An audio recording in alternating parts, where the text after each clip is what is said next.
got it right. No, so I don't think I got it right. Maybe I have. I never know. I never know. And we're trying it on Twitch. Yesterday we did it on YouTube, and after a few technical issues, we finally got it working. So what I will do is I will just rant and rave for a while I wait and see if it has worked. I believe it has worked. Ha ha! I win. Maybe, maybe not. Who knows? Oh man, that's my desktop audio playing. I thought that was turned off. Turn off. There we go. Okay, well, look, I'm going to edit that out if you are listening to it on, what do you call it? I've just realised I'm invisible too. Oh, for Pete's sake. You know what? I'm just going to be invisible. My shoulder here, not there, there. I'm just going to have an invisible shoulder unless I can move. I can probably move forward, actually. Isn't it fun trying to get stuff working when you've never done it before? We'll just leave it. Who cares? Who cares? So we're trying things on Twitch today. Just because, really. I just wanted to see if it makes any difference. To be completely honest with you, please do let me know in the chat if you can hear me and everything's all right. So basically what we're going to do, let's move that over there. Basically what we're going to do is we're going to do the podcast live. The audio will go up on the usual devices now. So if you are listening on, I don't know, iTunes, Google, Spotify, I don't think we're on Spotify, but whatever, wherever you listen, that's where we'll be. But I just thought it'd be a nice way so you can interact, you can ask me questions in the chat, and we're just going to go through the week in wrestling, really. That's what we're going to do. So we'll start with No Mercy, I guess. I mean, a lot of people seem to be upset about No Mercy because they believe, and I understand where they're coming from, they believe that for a pay-per-view that basically had a WrestleMania type build, that it should have delivered more. That's what people think. They think it should have delivered more. And so basically people are suffering because of the hype. That's the problem. And that's kind of a back and forth thing because hype is really good because it makes you excited about the pay-per-view, right? If we didn't have the hype, you probably wouldn't have been as excited about it to begin with. So it's difficult. It's difficult because without the hype, we wouldn't have cared about No Mercy anyway. And then if it doesn't deliver on what people expect, it's a catch-22. Also, if you are just joining us, I realise I'm invisible. Let me see if I can change that. This is. You can tell we've never done this before because nobody else would do this live. But hey, man, that's just how I roll. I'm going to edit this live and see what I can do. I do know what I'm doing. There you go. Look, I'm slowly coming back in. It's going to ruin the picture a bit, but there we go. That's better. Well, it will do. So, the Rob Roy says, is it actually working? Is it? You have to tell me. It tells me that it's working, but maybe it's not. Maybe it's not working. If it's not working, you've got to let me know. Send me a message in the chat and we'll do it. But No Mercy. We'll start with the two main events, which were obviously Cena Reigns and Lesnar Strowman. I actually thought Cena Reigns was really good. I really enjoyed it. I thought it was a fun main event. It started slow, but I think it needed to start slow so that when we built to the big finish, it had the momentum that it needed. If they had just gone all out to begin with, I really enjoyed it towards the end. I thought when they were spearing people through tables and Roman Reigns was kicking out of four. I think it was four, right? 4 AAs. I got into it. And apparently the idea for all of this was it was meant to be like a WrestleMania main event. That's what they were going for, even though it's on No Mercy. And clearly John Cena is now out for a while. So they wanted to use this for the coronation. Usually with this stuff, they would, they'd probably do the best of 3, right? That's what they usually do with these things. The best of 3, and then Cena would have coronated Reigns at the end. Clearly Cena's going away for a while. Clearly WWE realizes that they don't have a lot of time left with Cena. So they're like, okay, what we'll do is we'll speed this up now. So John Cena's got Roman Reigns has got the rub from John Cena. So far, Roman Reigns has got the rub from Daniel Bryan. He's got the rub from The Undertaker. And he's got the rub from John Cena. He's got the rub from The Rock. Still not working, boys. That's the only problem. However, that's why I think they did it. Simply because, well, they're all in with Roman Reigns, right? They're all in. No matter what we do, whether we boo, we cheer, we laugh, we cry, it doesn't matter. People are going to WWE are going to push Roman Reigns regardless, right? So they're in their mind, if we have all our top stars, tell everybody else that he's the guy now, eventually people just have to accept that he's the guy. So it's a weird situation, but I thought it was a good match. I like the fact that Roman won after one spear because, again, if Roman's the guy that's going to be hanging around and you're going to build him, build up his finishing moves. That's something that WWE doesn't do anywhere near enough. Finish, especially in that match. I mean, 4 AAs. John Cena needs a new finisher. When he comes back, if wrestling was real, he should say to himself, I have to get a new finisher because this finish doesn't work. Everybody kicks out of it, and everybody does. AJ Styles kicked out of it. Kevin Owens kicked out of it. Sami Zayn kicked out of it. It's a rubbish finisher. So I had no problem with Roman Reigns winning in one spear. I actually think that's the thing that they should have done. It just makes more sense to me because if you're going to push Roman Reigns and we're building to WrestleMania 34 when it's going to be Roman Reigns versus Brock Lesnar, then that's what you got to do. I don't have to agree with it as a fan, but if that's what they want to do as a company, all right, I'll sit back and I'll enjoy it for what it is. So, man, the problem with doing it under studio lights is, man, it gets hot. So I actually thought it was a really decent match. I thought they did a really good job. I enjoyed it a lot. I just thought it was fun. And I also think that no matter what you think of Roman Reigns, he does feel like a star because WWE want him to feel like a star. So I think in that sense, I think they did everything right here. Again, you don't have to agree with the Roman Reigns experiment, not at all. If you think it's rubbish, you think it's rubbish. But I actually thought they did a good job. I enjoyed it. And yeah, I think the last 10 minutes of that match was great. I thought it was really good. I got really into it, and Cena doing his am I retiring kind of a deal, even though he's clearly not retiring. Yeah, that worked. That was fun. So yeah, all in all, I thought it was a decent main event. Well, sub-main event. Now, if we move on to the proper main event, this is where I understand the disappointment. And again, it ties into the hype that there was before the show. And if we hadn't have had this hype, maybe we still would enjoy it. Because the thing you have to remember is the Braun Strowman versus Brock Lesnar was meant to happen at the July pay-per-view, whatever that was, Battleground or something like that. It didn't because Braun Strowman got injured. So clearly what they did here, they just prolonged what was expected, and they just did whatever that plan was then. It didn't matter that Braun had got all this extra momentum since then. It was clearly irrelevant because, well, it just was. They had their plan, and again, their plan is to get to WrestleMania 34 and have Roman Reigns coronated again by Brock Lesnar. He'll be the first guy to kick out of the F5, hence why Brock Lesnar keeps beating people with one F5. That's the plan. That's the plan. So while Braun Strowman right now is super over and probably the best thing they've got on Raw, it doesn't matter. It literally doesn't matter because he's not part of their long-term plans. Or main event plans at the moment. He's a huge asset to have, literally and figuratively, but he doesn't.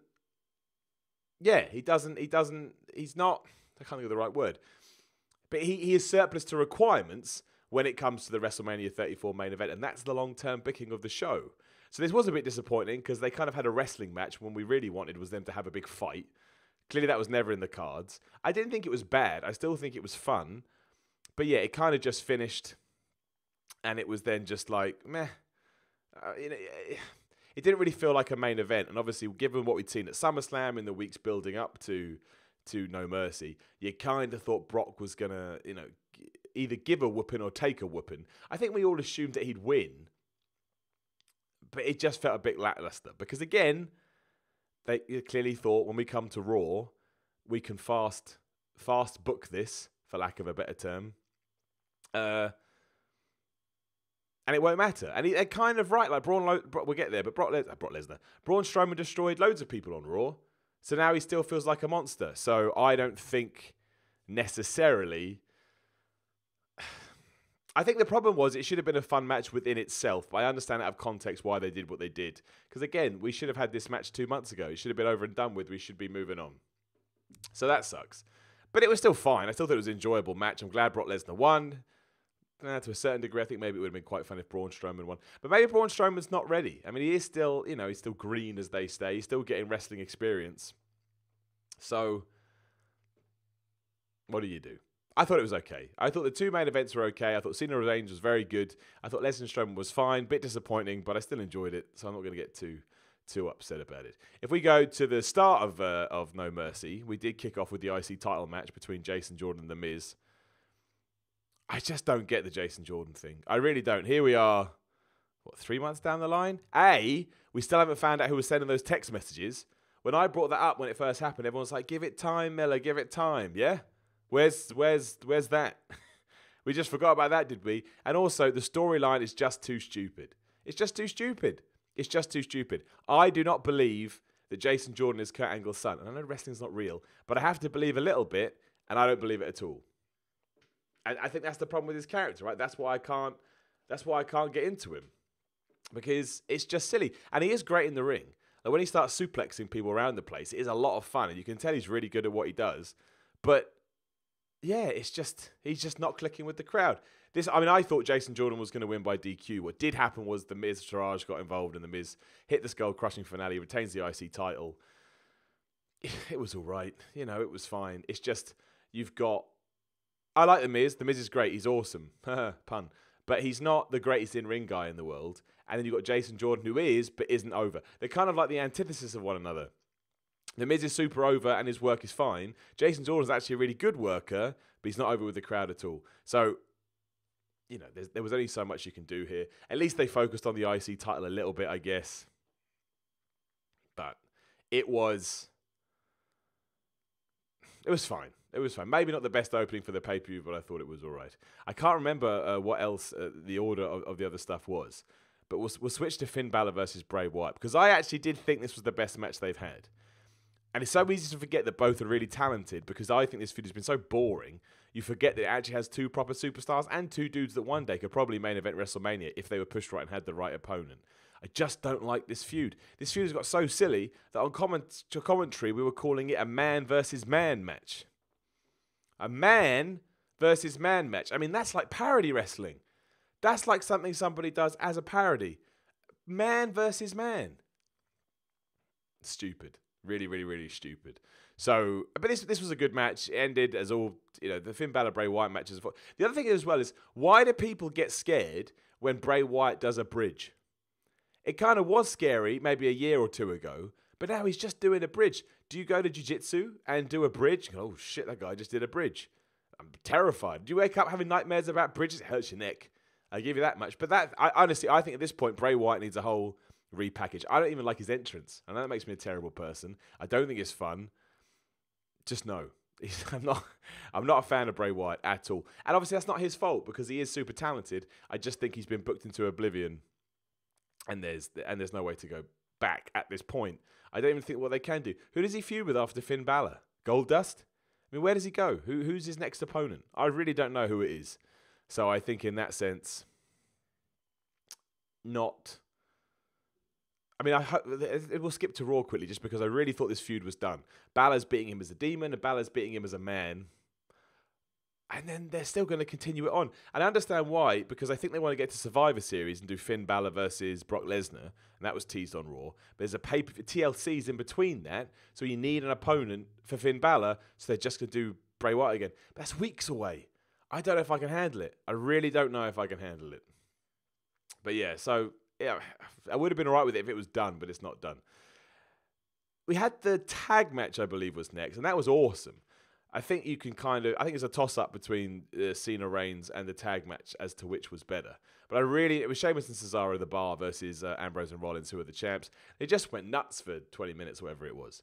That one high spot they did off the top ropes where Sheamus and Cesaro hit all their moves, and then Ambrose and whoever it was, Rollins, kicked out.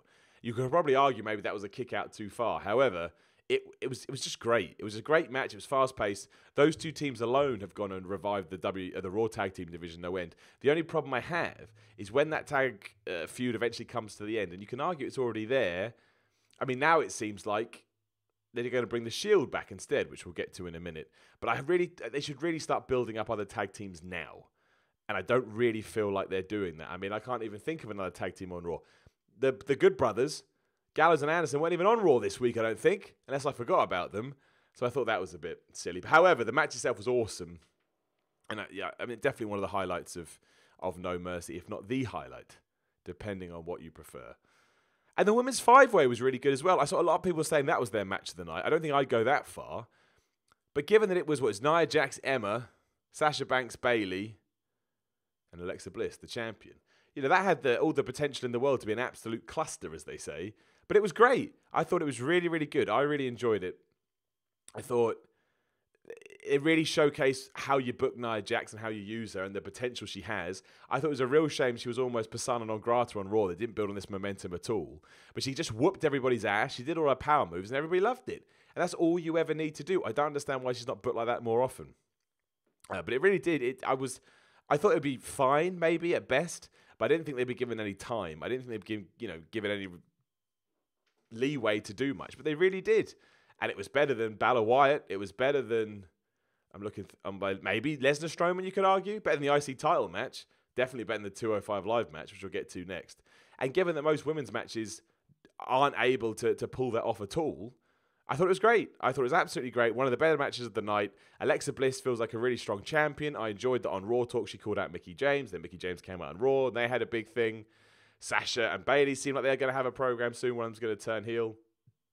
So, yeah, just absolutely great stuff. Great stuff all around. Genuinely one of the surprises of the year, really, given some of the shoddiness we've seen in the WWE Women's Division. Don't forget, it was only a few months ago we were having Bayley versus Alexa Bliss in the, kendo stick on a pole match when Bayley didn't want to have the kendo stick. Madness. Absolute madness. Which did bring us to 205 Live. Or the 205 Live match, the Cruiserweight match. I mean, I didn't actually think it... I watched it again. And I didn't actually think it was as bad as some people made out. And that probably makes me sound like a crazy person. Mostly because I thought Neville was super entertaining. Well, entertaining is the wrong word. Neville makes all his stuff look good, right? So I kind of enjoyed watching Enzo have the crap kicked out of him. The problem... I don't even know it's a problem, because I thought the way they followed it up on Raw was actually really good. So obviously Enzo hit that one awesome DDT, and he did hit it well, that DDT off the top rope. And then Neville got distracted by the ref when Enzo went to get the belt, and then Enzo just booted him in the balls to win. So we're definitely, in the crux of an Enzo heel turn here. Enzo is the champion. He won by cheating. It sucked at the time, but it felt like it sucked just because Enzo had his ass whipped for 10 minutes and then just hit one move and won. You're like, well, that's just chat all over that division and that title. However, with that said, the follow-up on Raw, which we will jump to now, I thought was really good. Now, the ratings did came out, and the third hour bombed hard. Overall, Raw was up, but that Cruiserweight section apparently did so badly, don't ever expect them to see in that position again. But I did like the fact that they turned it into a proper angle. I did like the fact that Enzo got his non-contact clause, but the Cruiserweight division hate him so much they all came out and beat him up. I thought it was well done, and it's one of those things the Cruiserweight division hasn't had. It hasn't really had a focus, and it hasn't really had a story. Neville obviously has been the highlight for a while, but this now, it feels a lot more concrete and a lot more like they're progressing and they're going somewhere. And I really appreciate that. I thought this was really good. Not necessarily at No Mercy, but I think when you look at the two things back to back, I was actually like, you know what, this is actually pretty decent. Hopefully that continues on. I haven't actually seen 205 Live yet, so I'm not 100% sure what they did on that show. But yeah, I mean, if we take it out of context, or take it in context and just put it on 205 Live, not the best. Of No Mercy, sorry, not the best thing that I've seen. And that was everything, right? Because the 205 Live then led the Cruiserweights led into Cena to Lesnar Strowman. So overall, I thought No Mercy was decent. I will take this opportunity to say, if you go to Facebook right now and search for Simon Miller's Pro Wrestling Podcast, you can join the Fantasy League. I think I got 4 right. I know we didn't do a podcast before the show, but I made sure to get my predictions in. So I implore you to go to the Facebook group. Again, just search for Simon Miller's Pro Wrestling Podcast and sign up for the Fantasy League. And if you do win, you win a prize.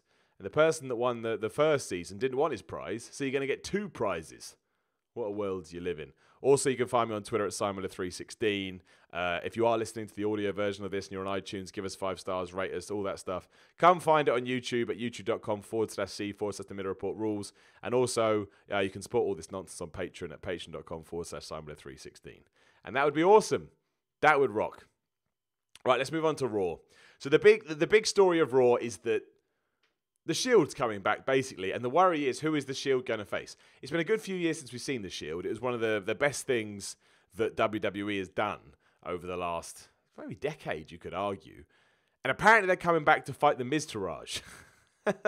Or at least that's the tease. I think there may be more to this, because basically Raw started with the Miz on, Roman Reigns on Miz TV. They had a big back and forth, and it ended in a big schmoz, right? Everyone was beating him up. And that happened again at the end of the night when we had Roman Reigns versus the Miz. The Miz-Taraj got involved. They beat him up, and afterwards they all did the Shield salute. So this is where we're going. Now, during all this, Ambrose and Rollins are also falling out with Braun, because Braun was so pissed off about what happened at No Mercy, he came out and he beat up Kurt Hawkins, which was awesome, by the way, because Kurt Hawkins is slowly becoming my new favourite person on the roster. I never thought a losing gimmick could be entertaining. Kurt Hawkins does make it entertaining. And as soon as Braun's music hit and he legged it, that was pretty funny. However, Braun then challenged someone, and Dean Ambrose came out. They had a decent match. Braun Strowman won, obviously, because Ambrose is always going to be surplus to requirements. That's just how WWE sees him. And then Seth went backstage and said, you've got to stop doing this with the tag champs, focus on what matters. And then somehow Dean Ambrose talked him into having a match with Strowman next week. Now, the reason this is interesting is because who is Braun Strowman's biggest rival in the WWE? Roman Reigns. And who's Roman Reigns a part of? The Shield. So I'm not 100% sure this is going to be the Shield versus the Miz-Taraj. Especially because the Miz-Taraj on Raw lost to Jason Jordan and Matt Hardy. So a proper tag team couldn't even beat a fake tag team. That doesn't make any sense.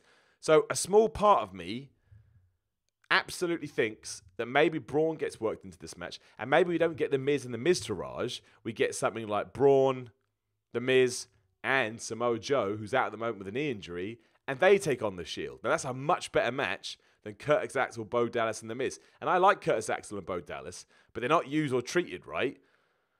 So you can't buy into them too hard. they're treated like jobbers. However, Samoa Joe and Braun Strowman are treated like superstars. The Miz is treated like a superstar. If you had them versus The Shield at TLC, which is also the pay-per-view where they debuted, that's a lot more fun. And I can't believe Braun isn't going to be involved in this because A, he hasn't got a program anyway, and B, the former Shield members who are about to team up with their other former Shield member are now having a mini feud with the guy that Roman Reigns had all those matches with. That's got to be the direction we're going in. And if it is, I actually think that makes Survivor Series, TLC, quite good.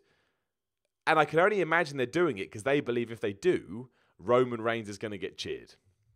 I think everything WWE does now is designed to somehow get Roman Reigns cheered. And they remember that when he was in the Shield, everybody loved him, and everybody loves the Shield. So I think that may be the reason for all of this. And I'm all right with that. I think, this is all off-center, I just realised. I think that Roman Reigns, I think the Shield coming back now, when we're in the low period of WWE, is awesome. I think we actually need that. I think that's... Yeah, I think that works. I think that, what else do we have? We don't have anything. John Cena's left. Roman Reigns is our top guy. He's got to be put somewhere. Braun Strowman's got nothing. No one's got anything. So if that's the way they're going to go, I'm all right with it. I'm all right with it. We touched on it, but we had this weird segment with Goldust, right? So Goldust was a face last week. He was a heel the week before that. Now he's a heel again. Because Finn Balor said something to him he didn't like, so he kicked his ass. I mean, that was weird. That was really strange. So Finn Balor and Goldust have a match. Finn Balor wins, because of course he does. And then Bray Wyatt appears on the Titantron and starts singing songs again. And I just like, we've done this enough. I understand there's no other people. I understand there's no other programs, but come up with anything. Come up with anything. I'd rather see Darren Young come back and take on Finn Balor than this. I really would. Bray Wyatt is just... Why does he do anything? Just so he can talk in riddles and lies. It's just... I'm just not a fan. I'm really not a fan. Which is crazy given how good the Bray Wyatt character was at one point. And Finn Balor is so talented, but there's no chemistry. The two don't work. They're feuding over nothing. At one point they were feuding over face paint. Then they were feuding over the fact they're men or something. I can't believe there's anybody out there that's tuning in to see this go on again. We've seen 3 matches over 3 months, and now we're going into the 4th month and the 4th match. Kill me. Kill me now. That's a bit much.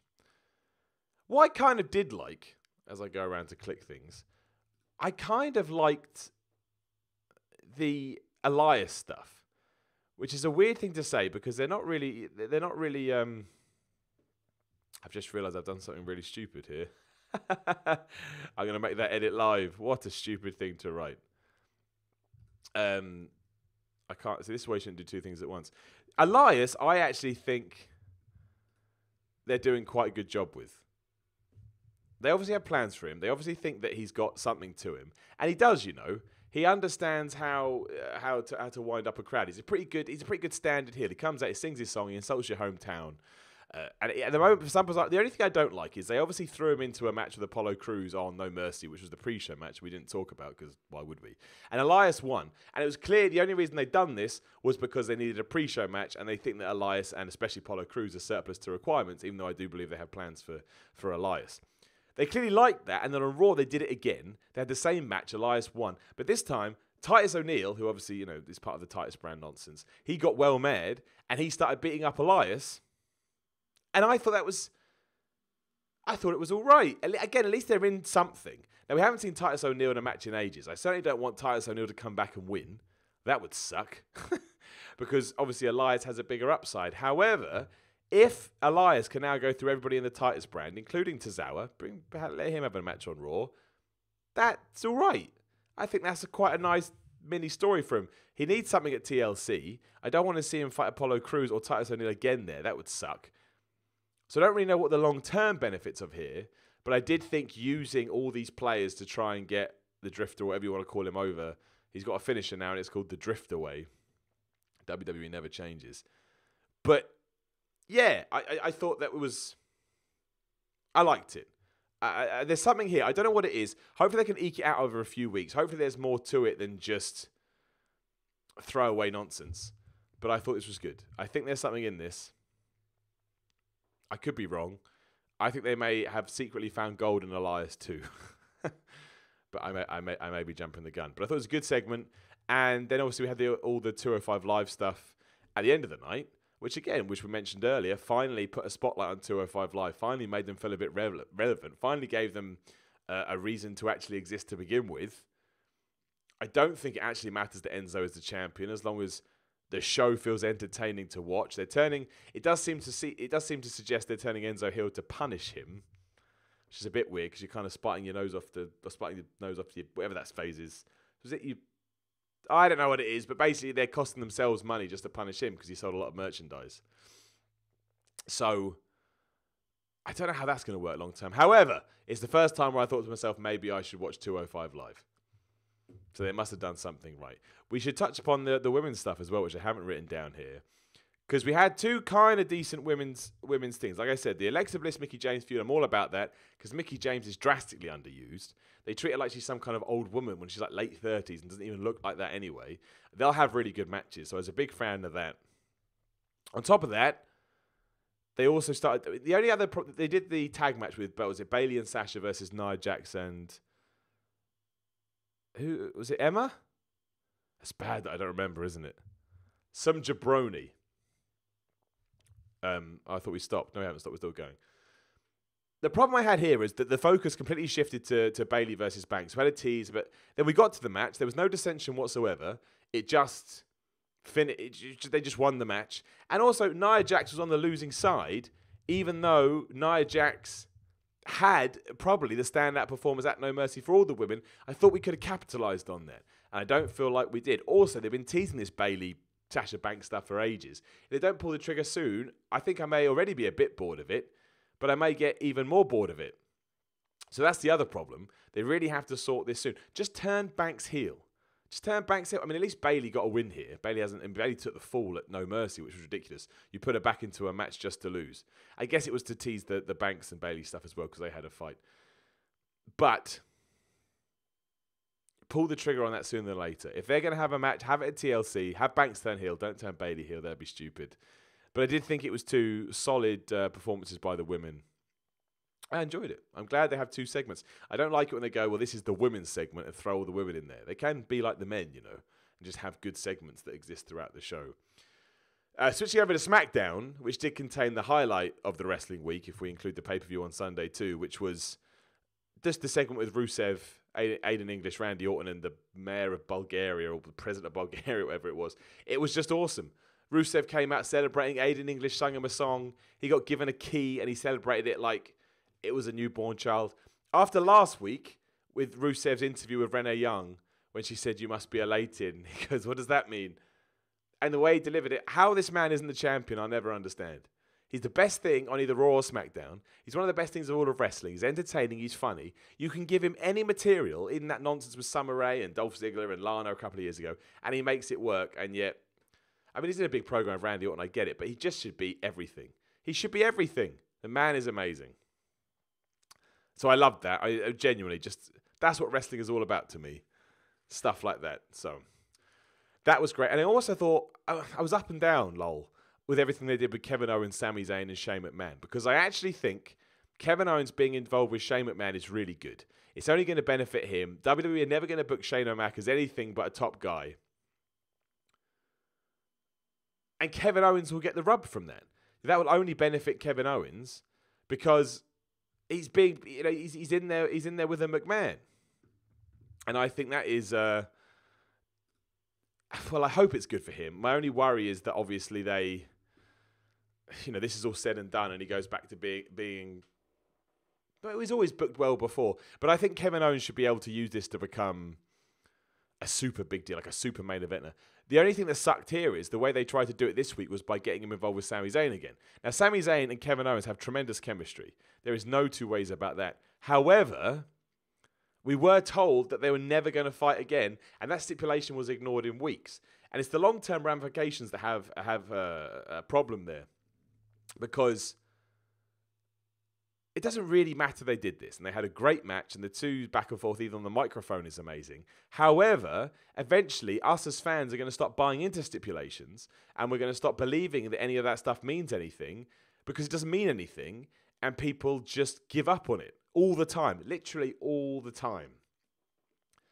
And that sucks, to be, to be completely honest with you. But it still worked here. The other thing as well is the match they had ended when Sami Zayn got powerbombed into the apron and the ref just called it off. Now, if I thought this was because they were trying to build sympathy and empathy for Sami Zayn, I'd be like, this is great, he's going to be a babyface, yada, yada, yada. But that's not what they're doing. That's not what they're doing at all. They just use Sami Zayn as a toy to get to wherever it is they want to go with Owens and Shane. And I think that sucks. And I think that's a huge shame because I think probably Sami Zayn is the most underutilized guy on the roster at the moment. He's the most stereotypical, in a good way, babyface you got, and pushed the right way and put in the right feuds. I think he could get super over, but they don't do that. And instead, he's treated like cannon fodder. So that upset me because I don't think it's going to go anywhere. I don't think he's going to be involved in the feud. I mean, it's Kevin Owens versus Shane in a Hell in a Cell. I don't think Sami Zayn's going to get involved in that. But it was good. Kevin Owens is on fire right now. His promos are great. Shane McMahon, when he came out and chased him off, that's fine. He's trying to get his revenge. Kevin Owens is the cowardly heel. Worked well. I also enjoyed the stuff with the Usos, the Hype Brothers, and the New Day. Hype Brothers continue to pretend they're going to break up, and I'm sure they will. That's fine. It's a bit stupid because this New Day Usos feud is now going into the Cell at Hell in a Cell. That has to be the blow-off. You cannot do any feuds after that. And who's good to go?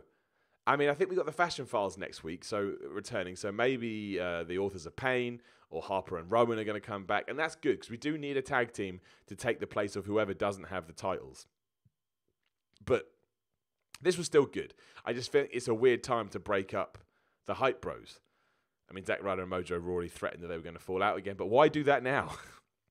Why do it now? That seems mad to me. When you need tag teams, that just seems crazy. But it was good. The match was good. Usos obviously won. New Day were ringside, and Big E was eating popcorn from... well, they were all eating popcorn, then Big E just pulled that microphone out of the popcorn. That did make me laugh. And it works. The Usos and New Day, they have great chemistry. I enjoyed all this. I'll enjoy their match at Hell in a Cell. They haven't had a bad match yet, but I do think that needs to be the blow for the feud. I do think we need tag teams. I know that Gable and Benjamin are there, but they're not really showcased that much. They don't really fit. I mean, they were the dark match on SmackDown. So I guess, they will enter that title program, obviously, because they're two really talented workers, and you don't bring Shelton Benjamin to do that. But I just sometimes would prefer if WWE thought about these things and then just... Because what will happen is, 1 week ago, it's the number one contenders match. You'd be like, why? They weren't even on SmackDown a few weeks ago. But it's still a great feud. And then, of course, we had the WWE Championship program, which is just bad. There's no two ways about it now. You can't pretend otherwise. Jinder Mahal doesn't feel like WWE champion. The racism stuff was so bad last week. He had to apologize this week. That was bad. I mean, they did the same thing again with the images on screen and the Singh brothers laughing. It was kind of cool this time because the last one was actually Shinsuke Nakamura. But this isn't good stuff. This doesn't feel like a world title program. AJ Styles should be where Jinder Mahal is, and Jinder Mahal should be where AJ Styles is. Because that Corbin Styles program sucks too. This week on SmackDown, we had Corbin versus Dillinger. It was a count-out finish, and it was just, it's fine. It's okay. But it's AJ Styles. AJ Styles should be running the show, especially when you're champion. And I get the whole India thing. But when your champion doesn't feel like a champion, you got AJ Styles who did feel like a champion. Something is very wrong. That's all I'm going to say. Something is very wrong with that. But it is what it is. I don't think Shinsuke will win at Hell in a Cell. So where he goes from there, I don't know. Where Jinder goes from there, I don't know. It's a sad state, the main event scene on SmackDown. It doesn't feel like main events. And why have I got two people just laughing at pictures each and every week? People just don't care. That's the problem. People don't care. It's not even like they want to boo anyone. They just don't care. They just don't care.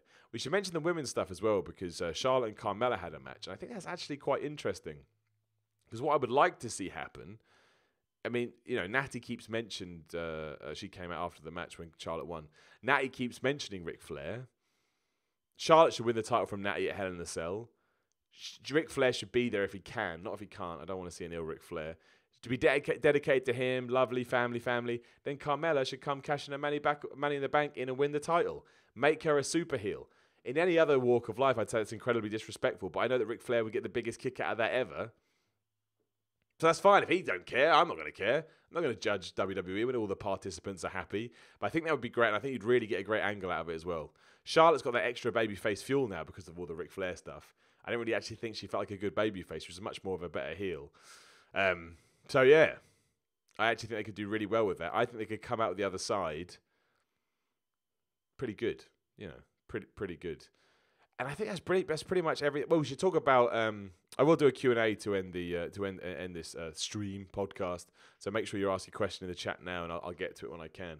I did like the best thing about the week was when the Bullet Club for the what do you call it, the Young Bucks' YouTube series invaded Raw. They basically ripped off the DX angle from 20 years ago, whenever it was. Genuinely very funny. The best bit is apparently, and this is all rumor and innuendo, so who knows.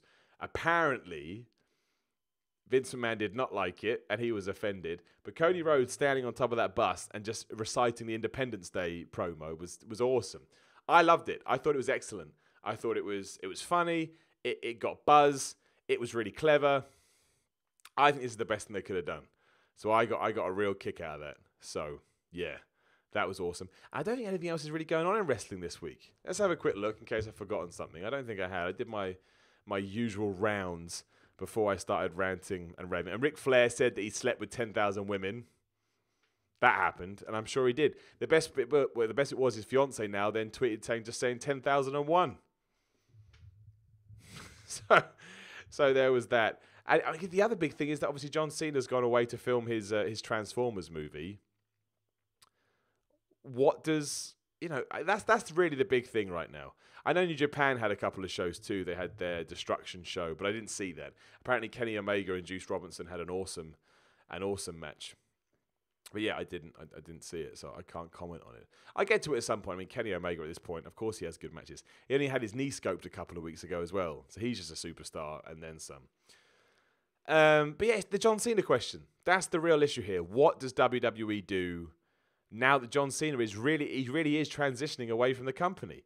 I mean, they say on average that when he's on a house show card, he adds 25% of people. And attendances for WWE at the moment, if you've seen all the pictures, have been down, especially SmackDown. There's still thousands of people there, but WWE are going to arenas and having to tarp off these huge sections because people aren't going. And that's only going to get worse with John Cena not on the show. So they are in a bit of bother.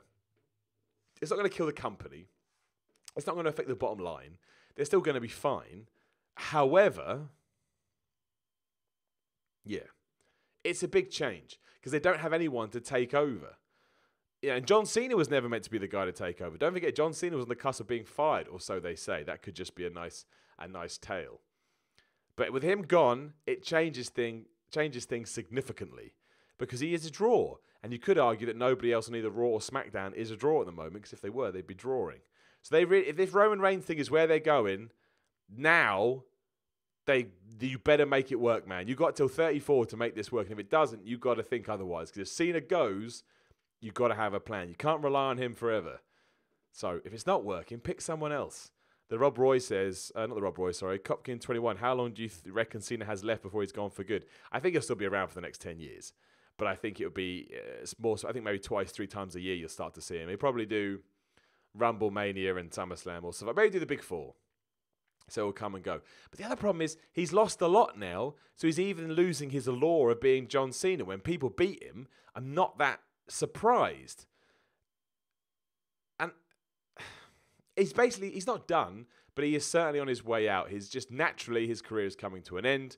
And I don't mean end, but I mean his run on top, as they say. And that always has to happen. There's always transition periods. The problem we have at the moment is obviously ratings are down, live show attendance down. It doesn't matter because they're still making money. But we do need that new person to come along and change things. Obviously, this is meant to be Roman Reigns. But right now, it's just not. He's not moving those numbers. He's not making those changes. He's not making those shifts. And who else is coming along that you would pick to do that? We can all say Sami Zayn. It's just not going to happen because WWE won't make it happen. So it's an issue. That is the big talking point of wrestling this week for me, is that John Cena he's not going, but he's not gone, but he is going. That's what I'm trying to say. The other great thing as well is if you go follow Daniel Bryan on Twitter, I don't know what his Twitter handle is, he does keep tweeting out about a lot of Ring of Honor stuff. It's pretty exciting. I think his contract's up in a year, October 2018. He'll go, and that would be cool. Just seeing Daniel Bryan, and apparently he's fine and he's healthy, so we'll see what happens. The Rob Roy is saying that he doesn't see Cena having the same success in Hollywood as The Rock. I agree, but I still think he's going to have enough success that he's okay. Like, he's already a major star in a Transformers movie, which will make a ton of money, and he's already been booked in that buddy comedy with somebody else. I don't know who it is, but it seems like a big deal. The point is he's not going to be lacking any opportunities. He's 40 years old. His body's run down. This would probably be a good time to step away and move away from the limelight at least, but you'll still see him. That's the point. You'll still see him. So we'll see. We'll see what happens. And that's the week in wrestling. We tried it on, don't forget, the Week in Gaming went live yesterday, which you can find on my YouTube channel, youtube.com/C/The Miller Report Rules, or just search for The Miller Report. We tried this one on Twitch. What I want everyone to do, if you're listening to the podcast or you're watching this on the video on demand on YouTube or whatever, however you've heard this, let me know. Do you rather have it on Twitch or do you rather have it on YouTube? That's all I need to know. I've done both now, and I've left it up. I've left it up to you. And of course, if you'd rather listen to this audio, which I'm sure a lot of people are doing now, it will still go up as audio. I know that this one has been a bit hapdash, but it's the first one I've done live, so you know it's going to be a bit of teething problems. But please do tweet me at Simon316 and let me know. Again, like, share, support, subscribe, share, throw money at my face. Do whatever you want to do to keep this stuff going. But the schedule going forward will be, I think 6 o'clock seems to be the time everybody enjoys. So say 6:30. 6:30 on a Monday evening is the Week in Gaming. 6:30 on a Wednesday evening will be the Week in Wrestling. Both will go up into their respective audio feeds, and they'll be up on YouTube as well. Kapow! The Rob Roy, is the Skype feature gone? No, I just didn't put it up today because no one rang yesterday. So I was like, well, it's all a work in progress. It's all a whip. So, we'll see. We'll see how we go. But yeah, just make sure you do let me know which you prefer. Are you a Twitch guy or a YouTube guy? Obviously, I've never really used Twitch before, so we had less people watching today than we did on YouTube. However, long term, are you going to rather watch it on Twitch? Blah, blah, blah. Boring. I know Twitch is mostly used for games rather than my giant head talking at your face. But still, if you did download me on the podcast, thank you. If you are watching this live now, thank you very much. It's only a short one today simply because it's later than I thought it was going to be and because we're testing it live. You know, we will go back to the usual thing. Also, $5 Patreon, just while we're here, your new exclusive podcast is going up this week as well. I picked a topic this week. You'll see why when it goes up. So look out for that. Tomorrow on the YouTube channel, A Man Who Hates Destiny plays Destiny Part 1. Also tomorrow, as I should probably focus on wrestling stuff, I'm going back to wrestling training. So Friday, I'm going to be in a lot of pain. But keep an eye on my Twitter at Simon316 for for updates about that. But this is it now, man. Bodybuilding didn't get in the way, but something I had to just cross off. 8-week course. Then I'm coming at you, independent wrestling. Probably going to be really bad. But you don't know. Maybe I'll be really good. Unlikely, but at least I've done it. And that's what matters. So, yeah, we'll do updates about that as well. Maybe do updates on what culture as well. I don't know what's going on with that now. But we'll do updates. There'll be some updates from me.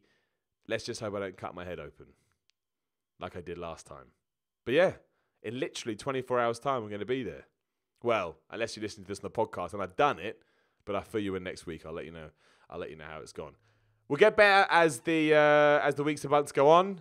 Thank you for watching me. Hopefully this just stops, and I don't like a jabroni like I did yesterday. That was the week in wrestling. Please do join me live at 6:30 p.m. next Wednesday, or if you're an audio listener, a podcast listener, I'll be back in your ears in a week's time too. I don't know whether I'm going to put this up on. I said change. It may go back up on Wednesdays again. Just look out for it. Subscribe to the podcast, and you'll hear my lovely voice. I'll see you soon.